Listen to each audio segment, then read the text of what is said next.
오늘은 기생 라합에 대해서 살펴보려고 합니다. 특별히 라합의 믿음에 대해서 살펴보고 라합이 어떤 은혜와 복을 받았는지 살펴보려고 합니다.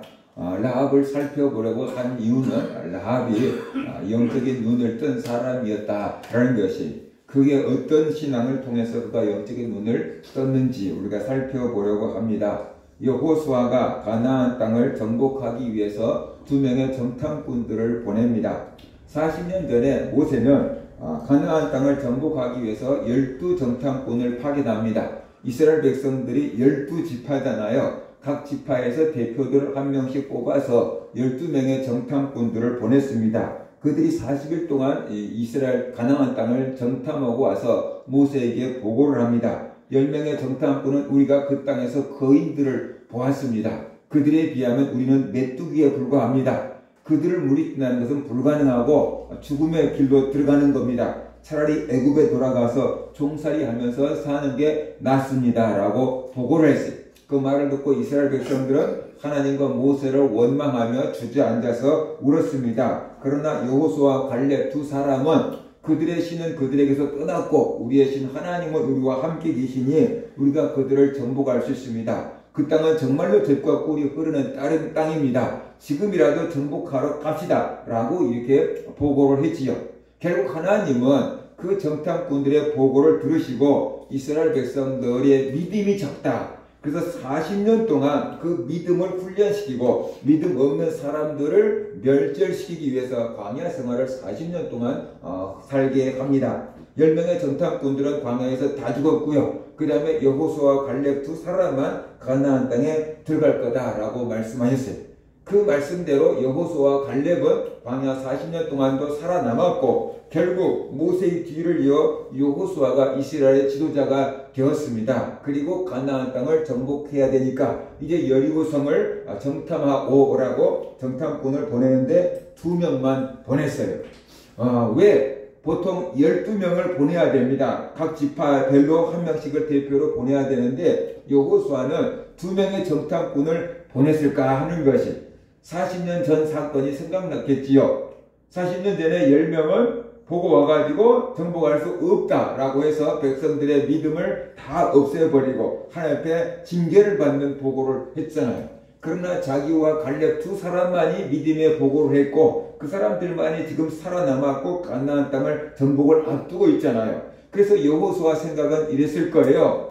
믿음 없는 10사람의 보고는 필요 없다 라는 것이, 믿음 없는 10사람의 보고는 필요 없다. 오직 여호수아와 갈렙 같은 믿음의 사람만 필요하다. 우리가 가나안 땅을 정복할 수 있느냐 없느냐 그런 보고를 할 사람이 필요한 게 아니고 가나안 땅을 정복할 수 있습니다. 이렇게 하면 정복할 수 있습니다. 그런 보고를 할 2사람, 믿음의 사람이 필요하다라고 생각했겠죠. 그래서 2명의 정탐꾼들을 보냈습니다. 2명의 정탐꾼들이 여리고성에 들어갔습니다. 그리고 여리고성에 들어갔는데 그 여리고성에 기생 라합의 집에서 머물렀다라고 말하고 있어요. 라합의 집이 성벽 위에 있었고 라합이 아마 여관 같은 것도 하고 기생 역할도 하고 아마 그런 것 같아요. 분명히 기생 라합의 집에 머물면서 낮에는 가서 정탐하고 밤에는 거기 와서 자고 그렇게 생활을 하고 있었어요. 2명의 정탐꾼들이 라합의 집에 들어왔다는 것은 라합 입장에서는 죽을 수 있는 위기가 닥친 것이기도 하고요. 반대로 살 수 있는 기회가 주어지기도 한 거였습니다. 네가 정탐꾼들을 숨겨두었다고 그게 들켰다면 라합은 여리고 왕에게 죽임을 당했겠죠. 자기에게 지금 죽을 위기가 닥친 거예요.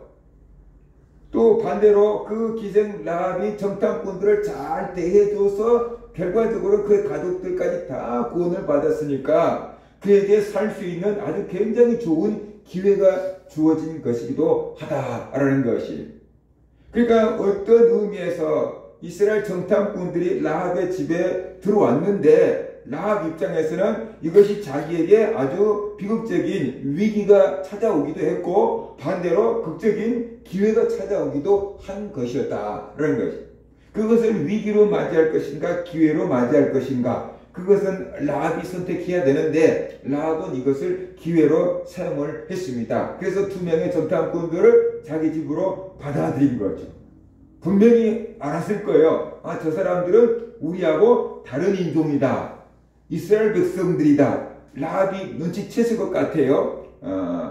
우리나라 사람들과 일본 사람들과 중국 사람들 다 동양인들이고 피부색이 비슷하지만 우리가 딱 보면 저 사람 일본 사람 같다, 저 사람 중국 사람 같다, 필리핀 사람 같다, 대충 이게 뭔가 감이 잡히잖아요. 그것처럼 가나안 땅 사람들과 이스라엘 사람들은 뭔가가 조금 달랐을 거예요. 뭐 언어를 아무리 그들이 가나안 언어를 배워갖고 유창하게 쓴다고 할지라도 아무튼 뭔가가 좀 달랐겠지요. 그러니까 저 사람들 이스라엘 사람이구나, 정탐꾼들이구나, 우리 집에 들어오면 위험하겠구나, 방 없습니다 하고 문을 걸어 잠갔을 수도 있거든요. 그런데 라합은 이 두 정탐꾼들을 자기 집에 받아들인 거예요. 방을 내준 거예요. 그리고 그들이 밖에 나가서 여리고성을 정복하고 또 저녁에 들어와서 자고, 그런데 아무것도 모르는 척, 일반 손님들을 대해주는 척 이렇게 대해주고 있었다라는 것입니다. 그런데 며칠이 지나니까 누군가가 그 두 명의 정탐꾼들을 봤고, 그 정탐꾼들이 라합의 집에 기거하면서 여리고성을 정탐하고 다닌다는 것을 알았어요. 그래서 여리고 왕한테 가서 보고를 합니다. 이스라엘 정탐꾼들이 들어왔고 그들이 기생 라합의 집에 머물면서 이 땅을 정탐하고 있습니다. 그랬어요. 그러니까 여리고성 왕이 사람들을 보내가지고 기생 라합의 집에서 그 정탐꾼들을 끌고 오너라라고 사람들을 보냈습니다. 기생 라합은 이스라엘 두 명의 정탐꾼들을 이미 자기 집 옥상에다가 숨겨버렸어요. 그리고 3대로 가려버렸어요. 그러니까 굉장히 정보가 빠른 사람이고, 벌써 군인들이 올 것을 알고 이 이스라엘 두 정탐꾼들을 자기 집 옥상에 데리고 가서 딱 숨겨놓은 것을 볼 때 이 철저하게 뭔가 준비를 하고 있었다, 계획을 다 세우고 있었다, 닥칠 일들을 다 예비하고 있었다라고 볼 수 있어요. 굉장히 준비성이 철저한 여인이에요. 그리고 군인들이 와서 니네 집에 머문 정탐꾼들을 내놔라 라고 할 때 이렇게 대답을 하죠. 그 사람들이 내게 왔으나 그들이 어디서 왔는지 나는 알지 못하였고, 그 사람들이 어두워 성문을 닫을 때쯤에 나갔으니 어디로 갔는지 내가 알지 못하나 급히 따라가라, 그리하면 그들을 따라 잡으리라 라고 이렇게 말했어요. 그들이 왔었는데 해가 지기 전에 성 밖으로 나갔다는 거예요. 지금 너희들이 부지런히 쫓아가면 아마 잡을 수 있을 거야, 얼른 가봐, 이렇게 얘기를 한 거예요. 그러니까는 여리고 군사는 어떻게 돼요? 그 여인의 말을 듣고 성 밖으로 나갔고 성문은 닫혔다라고 말합니다. 더 이상 나가고 들어갈 수 없게끔 성문을 닫아버린 것입니다. 라합이 이스라엘 정탐꾼을 숨겨주는 것이 드러난다면은 그는 죽임을 당할 것입니다. 자기 가족들도 죽을 수 있을 것입니다. 그런데 라합은 죽음을 무릅쓰고 이스라엘 정탐꾼들을 살려주고 숨겨주고 있다는 것이, 왜 라합은 이스라엘 정탐꾼들을 살려주었을까요? 왜 자기 목숨을 걸고 이들을 보호해 주려고 했을까요? 라합에게는 하나님을 두려워하는 믿음이 있었어요. 그리고 뭔가 이들을 도와주고 자기가 얻으려고 하는 분명한 목적이 있었어요. 그래서 정탐꾼들을 살려준 거예요. 그것이 무엇인가? 라합이 이렇게 말하고 있어요. 이스라엘 여리고성 군사들을 다 따돌린 다음에 안전할 때 옥상에 올라와 가지고 옥상에 숨어있는 두 정탐꾼들을 향해서 이렇게 말해요. 여호와께서 이 땅을 너희에게 주신 줄을 내가 아노라. 우리가 너희를 심히 두려워하고 이 땅 주민들이 다 너희 앞에서 간담이 녹나니, 이는 너희가 애굽에서 나올 때 여호와께서 너희 앞에서 홍해 물을 마르게 하신 일과 너희가 요단 저쪽에 있는 아모리 사람의 두 왕 시온과 옥에게 행한 일들, 곧 그들을 전멸시킨 일을 우리가 들었음이니라. 우리가 듣자 곧 마음이 녹았고 너희로 말미암아 사람이 정신을 잃었나니, 너희의 하나님 여호와는 위로는 하늘에서도 아래로는 땅에서도 하나님이시니라 라고 말하고 있어요. 우리가 이 라합의 말을 통해서 라합의 믿음, 라합의 깨달음, 라합이 왜 이렇게 행동했는가 우리가 살펴볼 수가 있어요. 라합은 하나님이 하신 일을 들었고 그것을 알았어요. 하나님이 이스라엘 백성들을 애굽에서 나오게 하셨다라는 소식을 듣고 있어요. 굉장히 먼 거리인데 오늘날처럼 이렇게 막 인터넷이 발달된 시대도 아닌데 그 소식을 다 듣고 있었다라는 것입니다. 그 다음에 여호와께서 홍해물을 마르게 하신 일도 듣고 있었고요. 그 다음에 이 여호와께서 요단 저쪽에 있는 아모리 사람 두 왕 시온과 옥을 전멸시킨 일을 듣고 있었어요. 요단 건너편에 굉장히 풀밭이 좋은 곳이 있었어요. 물도 넉넉한 곳이 있었어요. 그러니까 가축을 치고 잘 살고 부자고 많은 사람들이 살고 있었고 시온과 옥이라고 하는 강력한 두 왕이 있었는데 이스라엘 백성들이 그들을 그냥 전멸시켜 버렸어요. 한 왕을 죽이는 것도 쉽지 않은데 두 나라를 한꺼번에 없애버린 거예요. 그러니까 그 소식을 요단강 건너편에 있는 여리고성 사람들도 듣고 놀랬다라고 말하고 있잖아요. 이스라엘 백성들이 한 일을 이 라합은 소식을 통해서 다 듣고 있었고요. 하나님이 이런 일을 행하셨다는 것을 알고 있었어요. 라합은 하나님이 행하신 일을 볼 수 있는 그런 눈을 갖고 있었어요. 보통 사람들은 이렇게 봤어요. 이스라엘 백성들이 애굽에서 나왔다네. 이스라엘 백성들이 나올 때 홍해가 갈라졌다네. 이스라엘 백성들이 아모리 두 왕을 죽였다네. 이렇게 알고 있는 거예요. 그러니까 이스라엘 백성들, 눈에 보인 이스라엘 백성들이 행한 것만 알고 있어요. 근데 라합은 그렇게 알고 있는 게 아니에요. 이스라엘 백성들이 애굽에서 나올 수 있게끔 해주신 분이 누구라는 거예요? 하나님이라는 거예요. 홍해를 갈라서 마른 땅을 건너게 하신 분이 누구라는 거예요? 하나님이라는 거예요. 아모리의 그 강력한 두 왕들을 전멸시키게 하신 분이 누구라는 거예요? 하나님이라는 거예요. 이스라엘 백성들에게는 누가 함께 계신다는 거예요? 하나님이 함께 계신다는 것을 이 라합은 본 거예요. 그런데 그 라합의 눈에 하나님이 보였을까요? 라합의 눈에 하나님이 보인 건 아니에요. 근데 라합이 믿음의 눈으로 그것을 깨달은 거예요. 아, 이스라엘 백성들이 저렇게 강력한 일을 행하신 것, 그건 그들에게 하나님이 계시기 때문이구나. 하나님이 저런 일을 행하시는구나 라는 것을 깨달은 거예요. 그것이 바로 라합이 영의 눈이 열렸다라는 증거입니다. 보통 사람들은 눈에 보이는 이스라엘 백성들이 전쟁에서 승승장구한 것만 보여요. 오, 어떤 군사가 저렇게 용맹해? 뭐 이런 식이에요. 어떤 작전을 썼기에 저렇게 이겼을까? 어떤 무기가 있을까? 이런 것만 생각한다는 거예요. 근데 라합은 이스라엘 백성들이 중요한 게 아니고 그들 뒤에 하나님이 계시는구나. 그 하나님이 이런 놀라운 기적들을 행하시는구나 라는 것을 알았다는 것이에요. 그래서 이스라엘 백성들과 함께 하면서 일하시는 하나님을 볼 수 있는 눈이 열렸다는 것입니다. 그리고 라합은 그 하나님이 어떤 하나님인지 알았습니다. 라합은 하나님이 하신 일들을 통해서 하나님이 어떤 분인지를 알았어요. 우리가 그 사람을 안다라고 하는 것은 그 사람이 어떤 인격을 가지고 있는지, 어떤 배경을 가지고 있는지, 그 사람이 어떤 일을 했는지 통해서 그 사람을 아는 거예요. 라합은 하나님이 하신 일을 통해서 하나님이 어떤 분인지 알았어요. 라합은 이스라엘 정탐꾼들에게 이렇게 말하잖아요. 너희의 하나님 여호와는 위로는 하늘에서도 아래로는 땅에서도 하나님이시니라 라고 말하고 있잖아요. 이 말을 간단하게 말하면 이거예요. 하나님은 너희 하나님, 이스라엘 너희 하나님은 하늘의 하나님이고 땅의 하나님이다 라고 말하고 있어요. 이것을 우리말로 한다면 천지, 하늘과 땅에 너희 하나님 말고 다른 신은 없다라는 얘기예요. 너희 신처럼 그렇게 놀라운 일을 행할 수 있는 신은 없다. 그러니까 하늘과 땅에서 여호와 그분만큼 대단한 신은 없다라고 라합이 고백을 하고 있는 거예요. 이스라엘 백성들도 이런 믿음을 갖고 있지 않습니다. 이스라엘 백성들이 생각하는 하나님은 광야의 하나님이었어요. 그래서 40년 동안 광야에서 자기들에게 만나와 메추라기를 내려두시고 반석에서 물을 나게 하신 하나님을 믿었어요.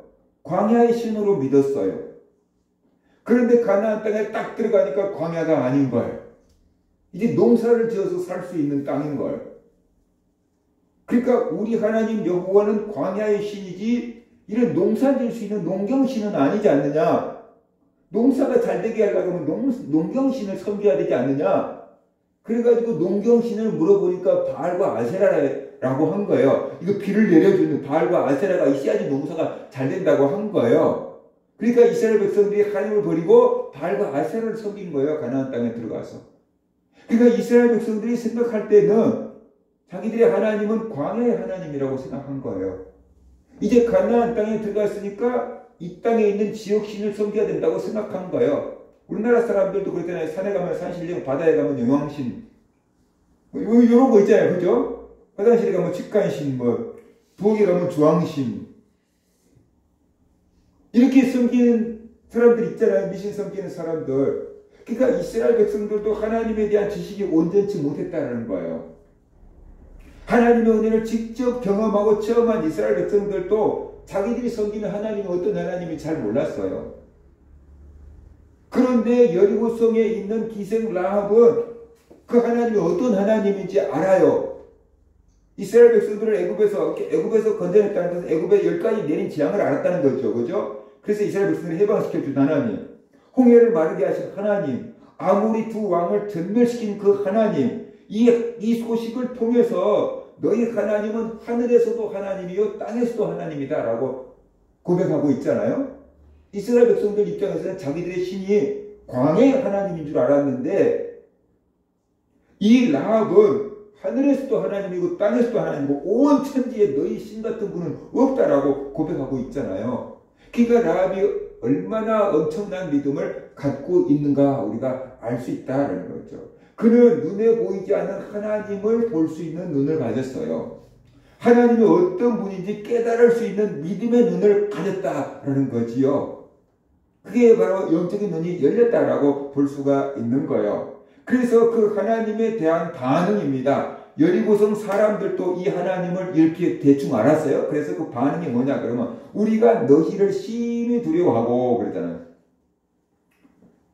가나안 땅에 있는 여리고성 사람들이 이스라엘 백성들을 심히 두려워하고 이 땅 주민들이 다 너희 앞에서 간담이 녹는다 그랬어요.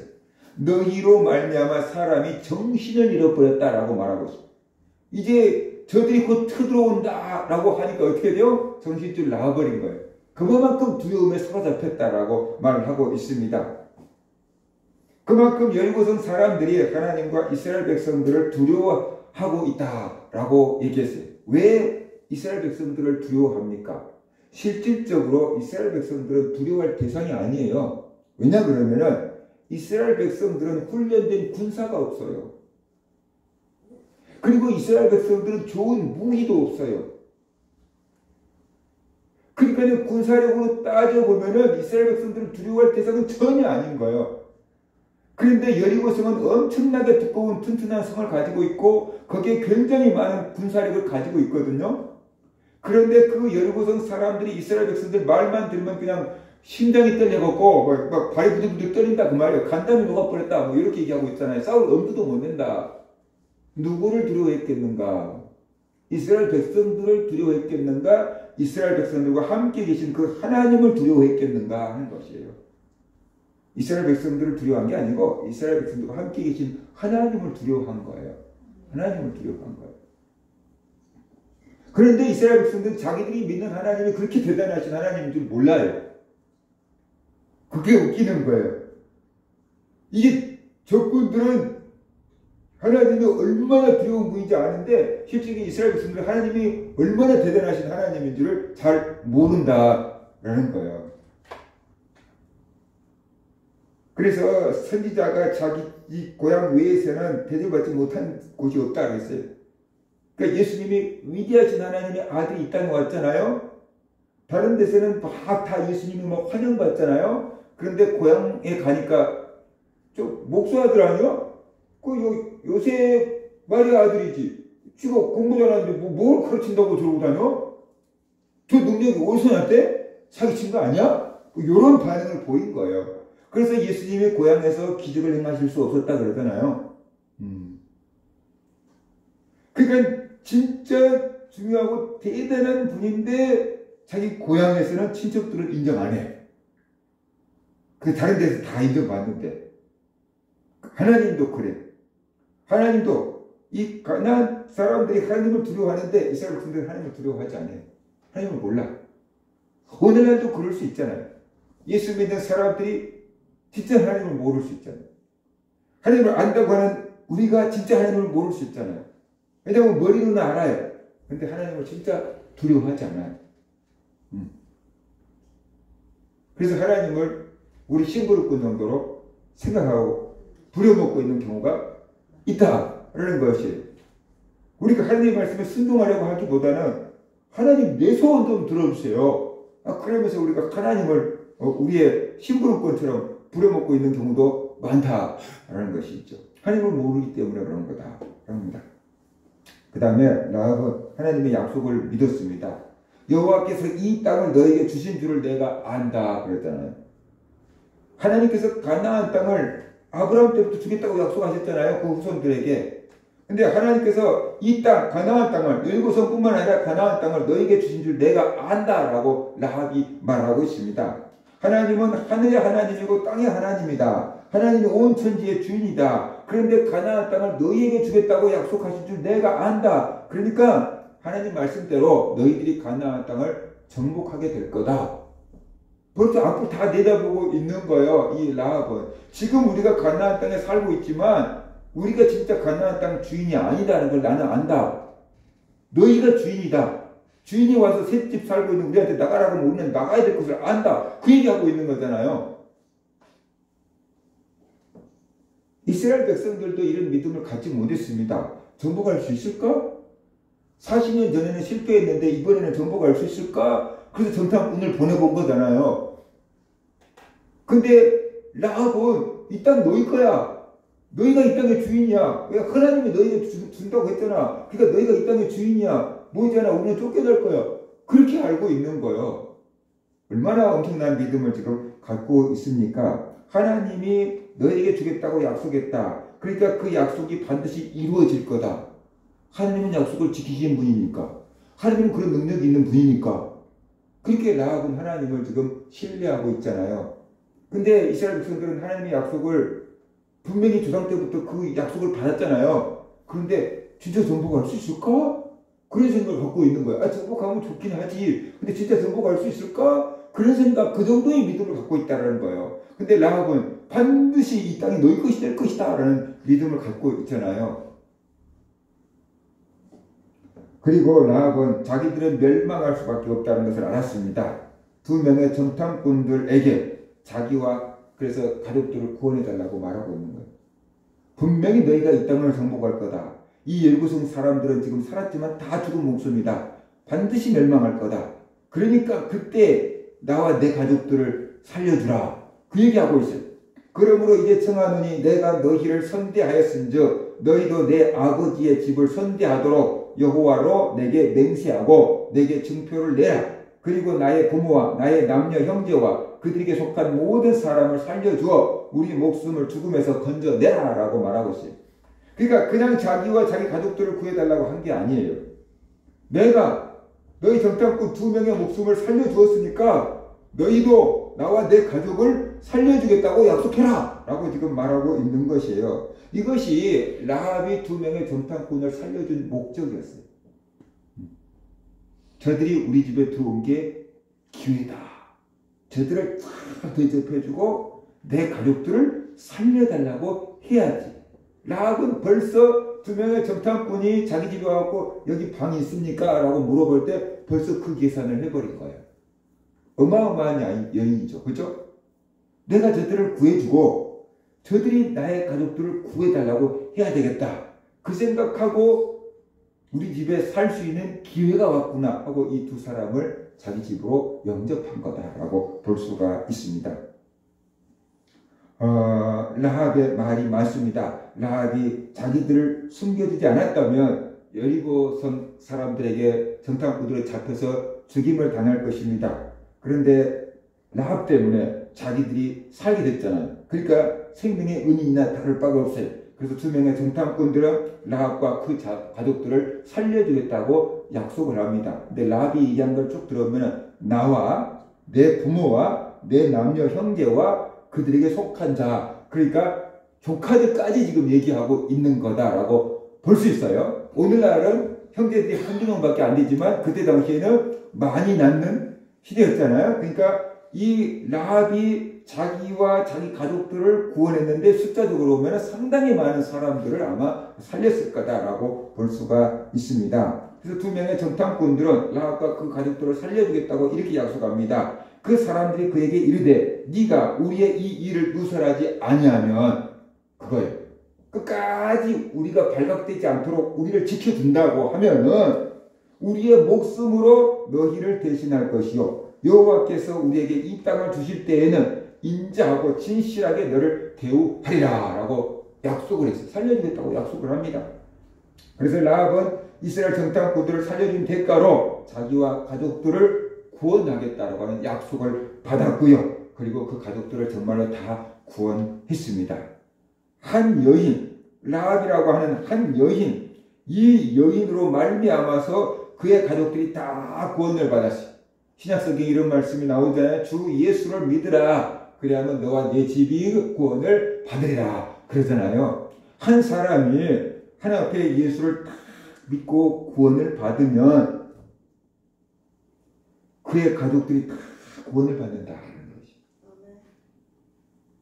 윤호균 목사님이 그런 말씀을 하시더라고요. 자기 와이프가 시집을 와가지고 우상 숭배하는 집에 시집을 와서 예수 믿는 믿음을 지키려고 하니까 얼마나 핍박이 많았겠어요. 그 며느리가 제사도 안 지내고 음식도 안 만들고 예수 믿으라고 전도만 하고 주일은 교회 가버리고 그랬으니 안 믿는 집에서 얼마나 이렇게 눈밖에 났겠습니까? 그래서 시아버지가, 시어머니 아닌 시아버지한테 엄청난 핍박을 받았대.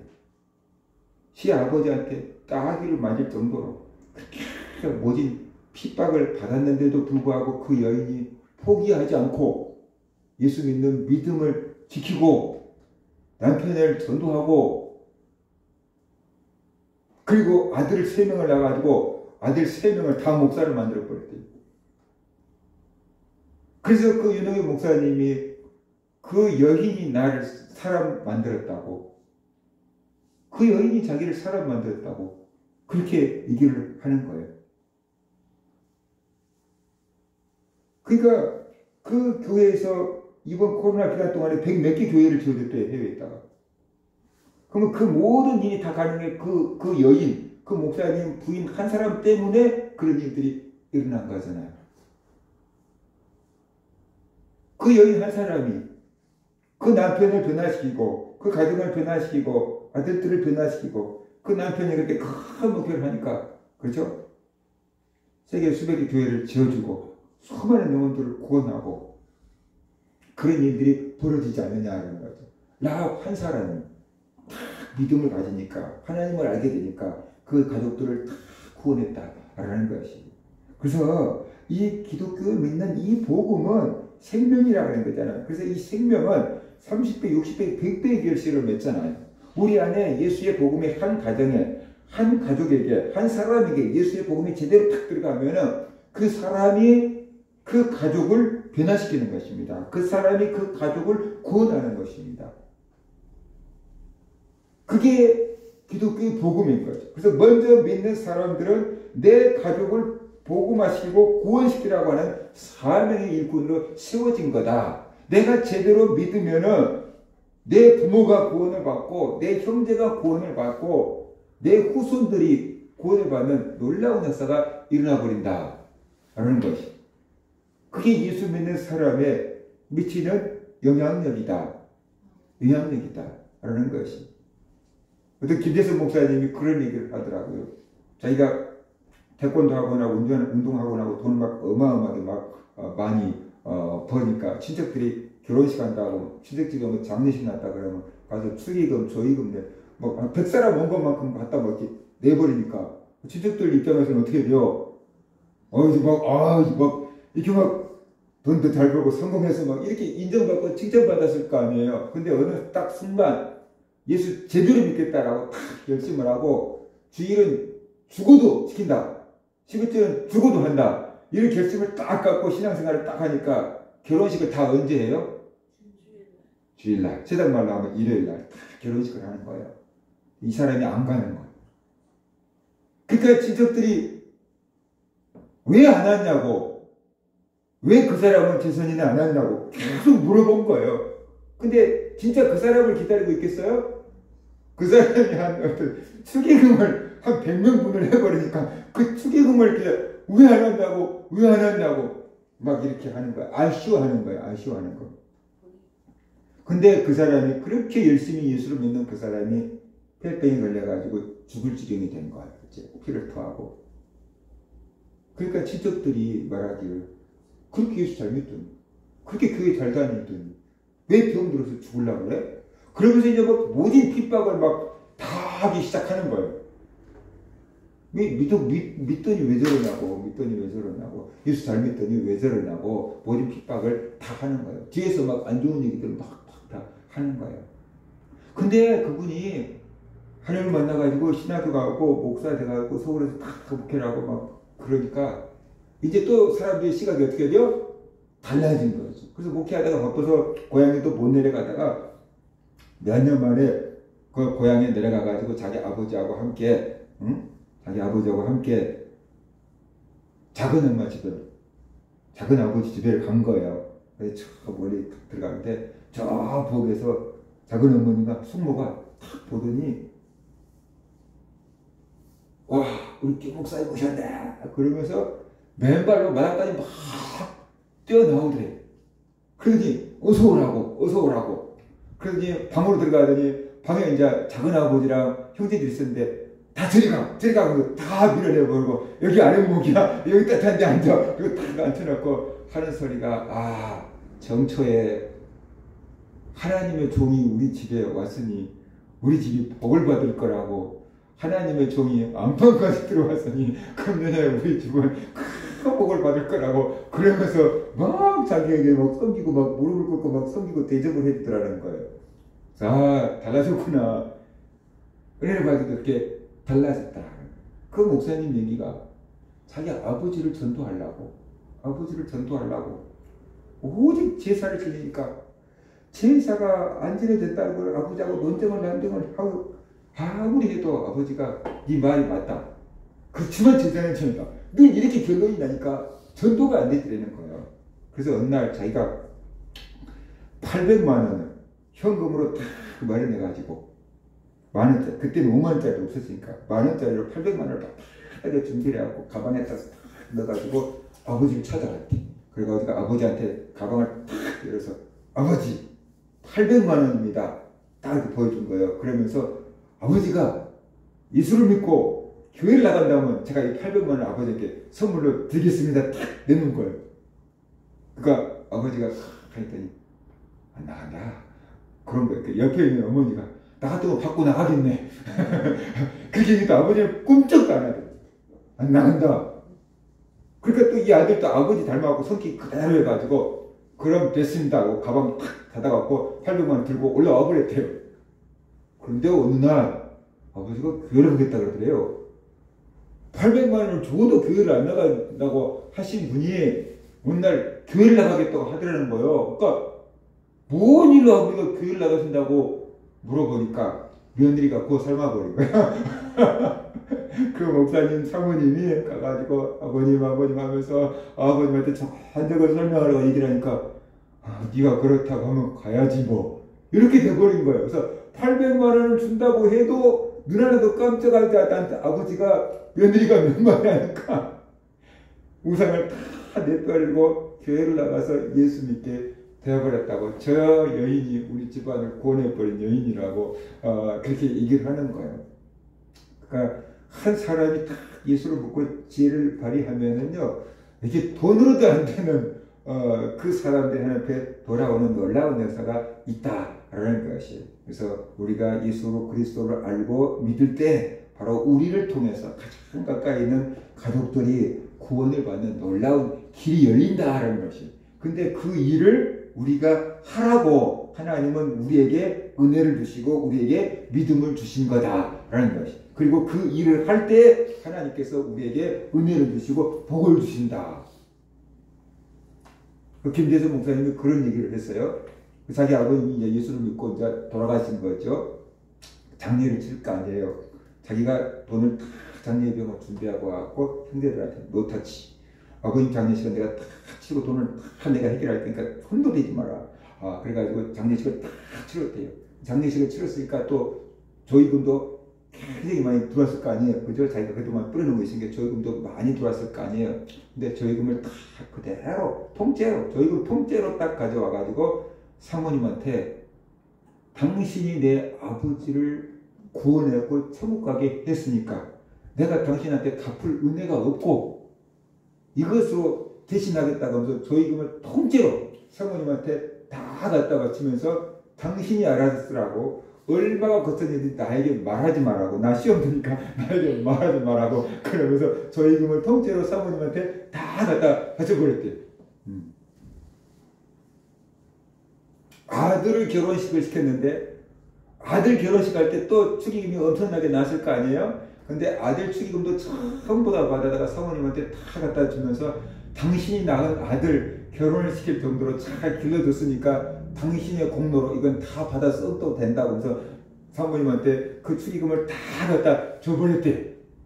얼마가 들어왔는지 나에게 얘기도 하지 말라고, 나 시험 드니까 얘기도 하지 말라고 다 갖다 줘버렸대. 한 20년 동안 30년 동안 사모님이 동창회 모임도 나가지 않았는데 자기 사모님 친구들이 다 강남에서 잘 데리고 있게요. 동창회 모임 가도 된다면서 가봐라 그랬더니 동창회 가서 사모님이 그 얘기를 했는가 봐요. 그랬더니 사모님 친구들이 다 배가 아파갖고 죽을 어쩔 줄을 모르는데 세상에 그런 사람이 있냐고 그래서 사모님이 한턱 다 쏴버렸대요. 그 강남에 잘 사는 사람들을 다 모시다가 한턱을 다 쏴버렸다라고 이렇게 얘기를 하는 거예요. 우리가 한 사람이 예수를 믿고 은혜를 받고 구원을 받으면은 그 주변에 있는 사람들도 은혜를 받고 구원받는 길들이 열려요. 기회가 되는 거죠. 그러니까 그때 우리가 기회를 놓치지 않고 그 일을 잘 감당해야 된다. 그럴 때 하나님께서 우리에게 은혜를 주시고 복을 주신다는 것을 우리가 알아야 된다는 것입니다.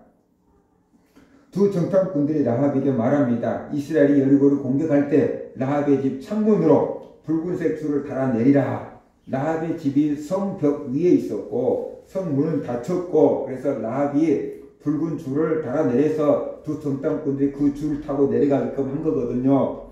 그래서 두 정탐꾼들이 얘기합니다. 우리가 여리고를 정복하러 올 때 이 창문에다가 이 붉은 줄을 내려놔라. 그리고 너의 가족들을 전부 너희 집 안에 머물러 있게 해라. 집 밖에 나가서 죽은 것은 우리가 책임질 수 없다. 그러나 너희 집 안에 있는 사람들을 한 명도 죽지 않게 우리가 책임지겠다. 라고 이렇게 약조를 합니다. 두 명의 정탐꾼들이 무사히 이 정탐을 마치고 여호수아에게 돌아와서 보고를 합니다. 여리고성 사람들은 우리들 소문을 들었고 우리들 때문에 간담이 다 녹았고 싸울 엄두도 못 내고 있습니다. 그러니까 우리가 가면은 정복할 수 있습니다. 그 보고를 듣고 여호수아는 이스라엘 백성들을 이끌고 여리고성을 정복합니다. 그때 말합니다. 모든 이스라엘 군사들아, 창문에 붉은 줄이 내려져 있는 그 집 사람들을 한 명도 죽이지 말. 다른 모든 사람들은 죽여도 되지만 창문에 붉은색 줄이 내려져 있는 그 집은 한 명도 죽이면 안 된다 라고 신신당부를 합니다. 그래서 여리고성이 멸망할 때 기생 라합의 집에 머물러 있던 모든 사람들은 다 구원을 받습니다. 라합 때문에 그 가족들이 전부 구원을 받았습니다. 여리고성 사람들은 어린아이까지 다 죽임 당했는데 라합의 집에 있는 사람들만 구원을 받았어요. 라합은 정말로 큰 복을 받았어요. 세상이 볼 때 그는, 이스라엘이 볼 때 그는 이방인이었고요, 여인이었고요, 기생이었고요, 사람들에게 멸시천대를 받을 수 있는 그런 사람이었어요. 그런데 그의 하나님을 알아보시는 눈이 있었고 하나님을 향한 믿음을 가지고 있었고, 그래서 이스라엘 백성들도 받지 못한 복을, 남자들도 받지 못한 복을, 아무리 거룩한 사람들도 받지 못한 복을 받게 되었다라는 것입니다. 히브리서 11장을 보면 믿음장이라고 하잖아요. 믿음의 유명한 사람들의 이름을 다 올려놓으면 믿음의 이게 장이라고 할 수 있는데 바로 거기에 라합의 이름이 기록이 되어 있습니다. 히브리서 11장 31절 보면은 믿음으로 기생 라합은 정탐꾼을 평안히 영접하였으므로 순종하지 아니한 자와 함께 멸망하지 아니하였으며 라고 라합의 믿음을 기록을 하고 있습니다. 바로 라합은 믿음의 전당에 이름이 기록된 사람입니다. 야고보서에서도 라합은 행함으로 의로워졌다라고 하면서 이 라합의 믿음을 기록하고 있습니다. 야고보서 2장 25절 보면 또 이와 같이 기생 라합이 사자들을 접대하여 다른 길로 나가게 할 때 행함으로 의롭다함을 받은 것이 아니냐라고 하면서 라합의 믿음을 기록을 하고 있습니다. 라합은 믿음이 좋은 여인입니다. 그래서 여리고성 사람들이 다 멸망할 때 라합과 그의 가족들은 구원을 받았습니다. 이 정도만 해도 복받은 여인입니다. 그런데 더 놀라운 사실이 있는데 그 기생 라합이 다윗의 조상이 되고 예수님의 조상이 되었다라는 것이에요. 룻기를 보면 라합의 이름이 기록이 되어 있는데 왜 기록이 되어 있는가? 다윗의 조상이기 때문에 룻기에 라합의 이름이 기록이 되어 있습니다. 보면은 살몬이라고 하는 사람이 기생 라합과 결혼을 합니다. 그리고 이 살몬이라는 사람이 기생 라합과 결혼해서 아기를 낳았는데 그 아기가 룻기에 나온 유력한 자, 부자 보아스였어요. 보아스. 그리고 보아스가 이방 여인 룻과 결혼을 해서 그 아이를 낳았는데 그 아이가 이 오벳이고 오벳이 아이를 낳았는데 이세고 이세가 아들을 낳았는데 다윗이에요. 그러니까 이 라합, 기생 라합의 4대 후손에서 다윗이 태어난 거예요. 4대 후손에서 다윗이 태어났어요. 그리고 그 다윗의 후손에서 예수 그리스도가 태어나게 된 거지요. 그래서 이방 여인이었던 기생이었던 라합이 그 모든 이방인이라는 거 다 없어져 버렸고 기생이라는 거 다 없어져 버렸고 믿음의 사람으로 거듭나 버렸고 다윗의 조상이 되었고 예수님의 조상이 되어버렸고 하늘나라 믿음의 전당에 이름이 기록되어 버렸다라는 것이 그 놀라운 은혜와 복을 받은 거예요. 자, 그러면 어떻게 라합이 살몬이라고 하는 사람과 결혼을 했는가라는 거예요. 어떻게 살몬이라고 하는 사람과 결혼을 했는가? 성경에 정확하게 기록되어 있지 않지만 모든 성경 연구하는 사람들 다 이렇게 추측을 합니다. 여호수아가 가나안 땅에 2명의 정탐꾼들을 보냈잖아요. 그런데 2명의 정탐꾼 중에 한 사람이 살몬이었을 거다라고 추측을 합니다. 살몬이 죽을 뻔한 자기들을 살려준 라합에게 관심을 갖게 되었고 이스라엘 역사를 졸졸 끼고 있는 저 여인, 하나님의 위대하심을 다 깨닫고 고백하고 있는 저 여인, 저렇게 믿음 좋은 여인에게 관심을 갖게 되었다는 것이죠. 생각을 해보세요. 여호수아가 이스라엘 60만이 넘는 사람들 가운데 2명을 뽑아서 정탐꾼을 보냅니다. 믿음 좋은 사람을 보냈을까요? 믿음 안 좋은 사람을 보냈을까요? 믿음 좋은 사람을, 이스라엘에서 최고로 믿음 좋다고 하는 사람을 뽑아서 보냈겠죠. 자, 그러면은 믿음 좋은 사람들은 사람들을 볼 때 돈을 볼까요? 믿음을 볼까요? 미모를 볼까요? 믿음을 보는 거죠. 믿음. 그러니까 이 살몬이라는 사람이 딱 라합을 보니까 믿음이 어떻게 돼요? 자기 수준인 거라. 믿음의 사람이 믿음의 사람을 딱 알아보는 거야. 이렇게 운동하는 사람은 운동하는 사람을 알아보고 술꾼은 술꾼을 알아보고 돈 잘 버는 사람은 돈 잘 버는 사람을 알아보는 것처럼 믿음의 사람 살몬이 딱 보니까 이 라합의 믿음이 어마어마한 거예요. 그러니까 믿음을 보고 이 사람에게 관심을 갖게 되었다는 것입니다. 그리고 이스라엘 백성들이 이제 여리고성을, 무너진 여리고성을 정복하고 가잖아요. 그럴 때 2명의 정탐꾼들은 라합과 그 집에 있는 사람들을 지켜주겠다고 자기들의 생명을 걸고 약속했잖아요. 그러니까 이 사람들이 제일 먼저 했을 역할이 뭐냐 그러면 라합의 집을 찾아가서 그 집에 있는 사람들은 죽이지 못하도록 이스라엘 백성들에게 말하는 것이었어요. 이 집에 있는 사람들 죽이면 안 돼. 다른 데로 가. 이랬을 거예요. 그렇죠? 그러니까 2명의 정탐꾼들이 라합의 집 앞을 지켜서 이스라엘 군사들이 들어오지 못하게끔 여기에 있는 사람들 죽이면 안 된다고 여호수아가 얘기했고 우리가 약속했다. 그래서 그 가정에 모여있는 사람들은 다 지켰을 거예요. 왜냐하면 자기들이 목숨을 걸고 약속했으니까 그 집 사람들 하나도 죽으면 안 되잖아요. 지켰을 거예요. 그리고 이스라엘 여리고성 정복이 다 끝났을 때 이제 라합의 집에 문을 두드리면서 라합이여 나오시오. 전쟁 끝났습니다. 가족들 다 데리고 나오시오. 그래서 라합이 문을 딱 여니까 남자가 여자의 손을 탁 붙잡고 문 밖으로 이렇게 나왔을 거 아니에요? 이스라엘 백성들은 여자하고 손 잡으면 결혼해야 된대. 근데 그 사람이 라합이었을 거라는 거예요. 이게 살몬이었을 거라는 거예요. 그래서 라합이 살몬과 결혼을 한 거죠. 이스라엘에서 믿음이 제일 좋은 두 사람 중에 한 사람인 살몬이 여리고성에서 제일 믿음이 좋은 라합과 결혼을 해서 아기를 탁 낳았으니까 그 애가 보아스인 거예요. 근데 보아스는 자기 어머니가 이스라엘 사람이 아닌 이방인 사람이에요. 그러니까 보아스는 이방인에 대한 거리감이 별로 없어요. 그래서 이방인 중에 또 믿음 좋은 사람이 왔는데 그게 바로 룻이에요. 룻. 그러니까 이 사람도 믿음이 중요한 거예요. 믿음이 이기네 라고 교육받고 살아온 사람이 믿음의 여인 딱 봤는데 딴 사람이 봤으면 아무리 믿음이 좋아도 이방 여인이잖아 라고 생각했을 거예요. 근데 자기 어머니도 이방 여인이잖아요. 그러니까 보아스가 룻하고 결혼하는데 아무 장애물이 없었어요. 룻하고 결혼을 한 거예요. 그래서 애를 낳고 하다 보니까 다윗이 태어나버리게 된 거다. 그러면서 우리가 알 수가 있는 거죠. 그래서 믿음으로 똘똘 뭉친 집안이에요. 우리나라 재벌들은 재벌들끼리 결혼해갖고 재벌가를 이루어 가잖아요. 근데 바로 살몬과 이 라합은 믿음의 사람들이 만나가지고 믿음의 가문을 이룬 거예요. 그래서 믿음의 후손을 낳은 거예요. 그래서 자기들이 믿음의 조상이 된 거예요. 쉽게 말하면. 아브라함을 믿음의 조상이라고 하지만 예수님의 조상이고 다윗의 조상이니까 믿음의 조상이라고 할 수 있게 됐죠. 그런 믿음의 가문을 이루었다. 그런 것을 우리가 볼 수가 있는 거죠. 그래서 놀라운 복을 받았습니다. 이스라엘 백성들은 하나님께 놀라운 은혜와 복을 받습니다. 그런데 그 하나님의 은혜와 복을 깨닫지를 못합니다.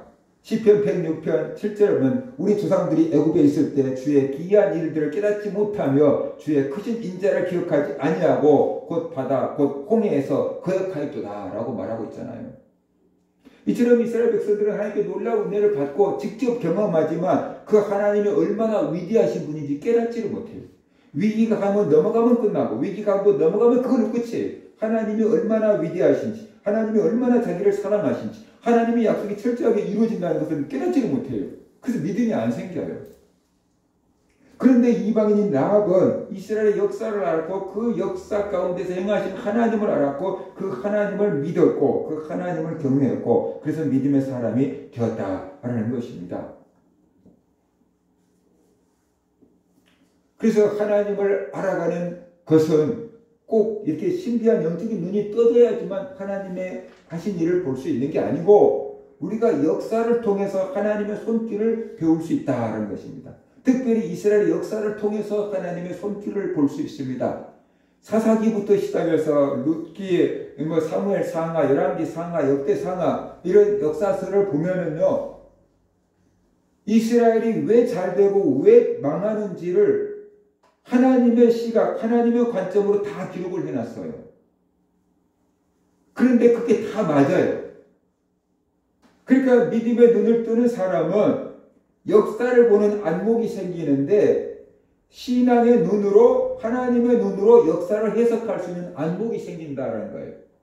이스라엘 역사를 간단하게 보면은 이스라엘의 왕이 하나님을 잘 섬기면 그 나라가 부강한 나라가 되고 이스라엘 백성들이 행복하게 살 수 있는 나라가 되는 거예요. 근데 이스라엘의 왕들이 하나님을 버리고 우상을 섬기면은 그 나라가 국력이 굉장히 약해지고 이방 나라의 침략을 받아서 좋은 것은 빼앗기고 수많은 사람은 죽고 괜찮은 사람은 포로로 끌려간다. 그것이 이스라엘의 역사예요. 그러니까 이런 역사적인 안목을 우리에게 보게끔 성경으로 기록해 놨다는 것입니다. 그래서 영적인 눈이 열리면은 이 세상에 일어나는 일들을 통해서 하나님, 보이지 않는 하나님이 어떻게 일하시는가를 우리가 볼 수 있게 된다라는 것이. 그 다음에 또 한 가지, 우리의 영의 눈이 열리면은 나의 인생을 해석할 수 있는 믿음의 눈이 열린다는 것이. 우리는 내 인생이 왜 태어났는가, 왜 이렇게 살아야 되는가, 앞으로 어떻게 살아야 되는가를 해석을 할 건데, 그것이 세상적으로 경제적으로 해석을 할 수도 있지만, 정치적으로 해석을 할 수도 있지만, 믿음으로 해석할 수 있다는 것이요. 그래서 내 인생을 뒤돌아보면서 내가 지금 이렇게 살아 있을 수 있음이 하나님의 은혜다. 내가 이렇게 예수를 알고 믿게 된 것이 하나님의 은혜다. 그 하나님의 은혜가 없다 그러면 오늘 나는 이렇게 있을 수 없다라는 것을 깨닫게 되는 것, 그것이 영의 눈이 열리는 거다. 그래서 우리가 알아야 되는 거죠. 세상에 수많은 사람들이 있습니다. 그런데 우리가 예수를 믿고 있잖아요. 그런데 예수를 믿는데 여러 가지 우여곡절이 있는데 그 가운데서 우리가 예수를 믿게 돼서 신앙생활을 하고 있는 거예요. 그 과정 속에 하나님의 손길이 다 개입이 되어 있는 겁니다. 어떤 사람은 예수를 믿는 엄마 아빠에게 태어나가지고 뱃속에서부터 교육을 하면서 예수를 믿고 있는 건데 이것도 하나님의 놀라운 은혜인 것입니다. 우연이 아니에요. 그러니까 영의 눈이 떠지지 않는 사람들은 다 우연이라고 합니다. 그런데 영의 눈이 떠진 사람들은 다 하나님의 섭리라고 합니다. 하나님의 계획이 있는 거예요. 그래서 예수 믿는 부모 밑에서 태어나게 하고 예수 믿게끔 해놓은 거예요. 이게 하나님의 놀라운 은혜고 사랑이다. 그래서 우리가 알아야 되는 거죠. 어떤 사람은 사업이 망하고 어떤 사람은 병이 들고 어떤 사람은 시험에 떨어지고 이렇게 안 좋은 것들을 통해서 예수님을 찾게 되고 예수님을 만나게 되는 거잖아요. 그 속에 하나님의 역사가 있는 것입니다. 보이지 않는 하나님의 손길이 작용되고 있는 것입니다. 그래서 한 사람이 구원을 받게 된 것이다. 그래서 우리가 알아야 되는 거죠. 내 인생이 이렇게 흘러가는 것, 꼭 좋은 쪽으로 막 성공하고 출세하고 막 좋은 쪽으로 흘러가는 곳에만 하나님의 손길이 있는 게 아니고 내 인생이 꼬이고 비참하고 고통스럽고 고난 가운데 있는 곳에도 하나님의 손길이 있다는 것이. 그러면 왜 우리가 안 되고 힘들고 어렵고 고통과 재난 가운데도 하나님의 손길이 있는 거냐 그런 거예요. 그것들을 통해서 우리 자신들을 돌아보고 그것들을 통해서 겸손해지고 그것들을 통해서 하나님을 의지하라는 거예요. 사람들에게 관계가 막힐 수 있고 물질의 문이 막힐 수 있고 건강의 문이 무너질 수도 있고 하는 것마다 안 될 수 있잖아요.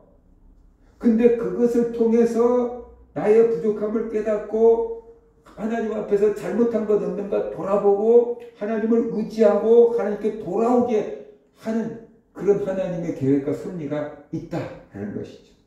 또 내가 잘 될 때도 하나님의 은혜가 있는 거죠. 그죠? 내가 잘 될 때도 하나님의 뜻과 계획이 있는 거지요.